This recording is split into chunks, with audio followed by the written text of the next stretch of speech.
السلام علیکم۔ آج میں آپ کے لیے ایک اور خوفناک کہانی لے کر آئی ہوں۔ یہ کہانی ہمیں بیرون ملک سے ایک شخص نے بھیجی ہے جس نے ایک سنسان جنگل میں برف باری کی رات اپنی جان بچائی۔ وہ کہتا ہے اگر وہ چند لمحے اور رک جاتا تو شاید آج زندہ نہ ہوتا۔ یہ ہے ٹرک ہارر سٹوری۔ برف باری کی رات، سنسان جنگل اور ایک خوفناک سایہ۔ آئیے اسی کی زبانی پوری سٹوری سنتے ہیں۔ میرا نام ڈینی ہے۔ میں پچھلے 8 سال سے کینیڈا میں ٹرک چلا رہا ہوں۔ شمالی علاقوں میں سفر کرنا میری جاب کا حصہ ہے، لیکن جو کچھ پچھلے سال پیش آیا اس نے میری پوری زندگی بدل دی۔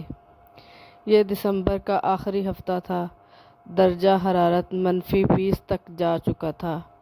میں ایک کمپنی کی طرف سے سامان لے کر یوکون جا رہا تھا۔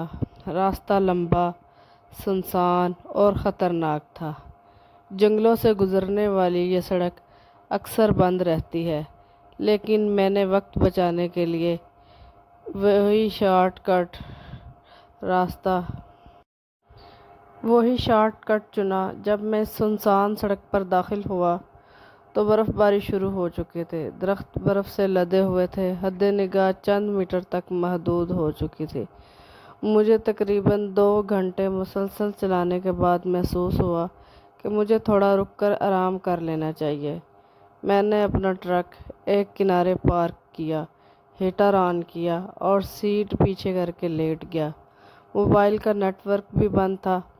آس پاس کوئی روشنی یا آواز بھی نہیں تھی، بس ایک عجیب سا سکوت اور سفید موت جیسا ماحول تھا۔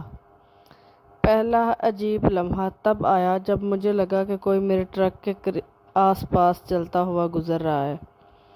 برف پر قدموں کی ہلکی سی چاپ۔ میں فوراً سیدھا ہو کر بیٹھ گیا، مگر باہر کچھ بھی نہیں تھا۔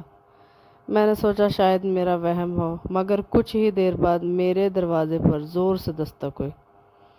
یہ دستک نہ تو معمولی تھی نہ انسان جیسی تھی، جیسے کوئی برف میں جمع ہوا ہاتھ دھیرے دھیرے دروازے پر مار رہا ہو۔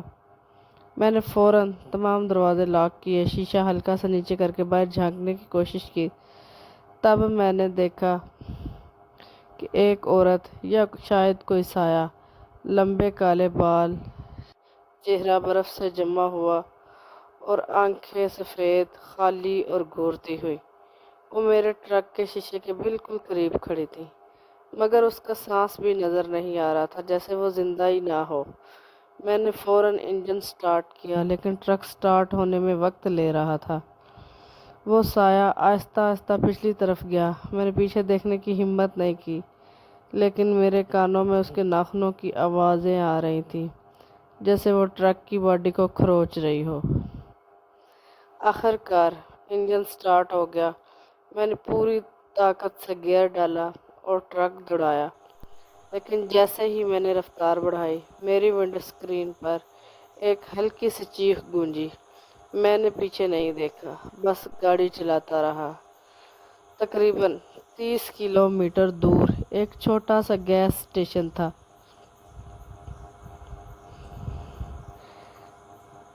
میں نے وہاں رک کر سب کچھ بتایا، لیکن اسٹیشن والے بوڑھے شخص نے جو کہا وہ سن کر میرے جسم کے رونگٹے کھڑے ہو گئے۔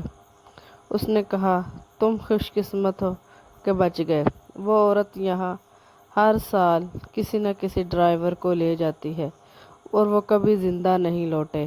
میں نے جب اپنی گاڑی کی پچھلی سائیڈ دیکھی تو وہاں پر برف سے کچھ لکھا ہوا تھا، نیکسٹ ٹائم، اگلی بار تم نہیں بچو گے۔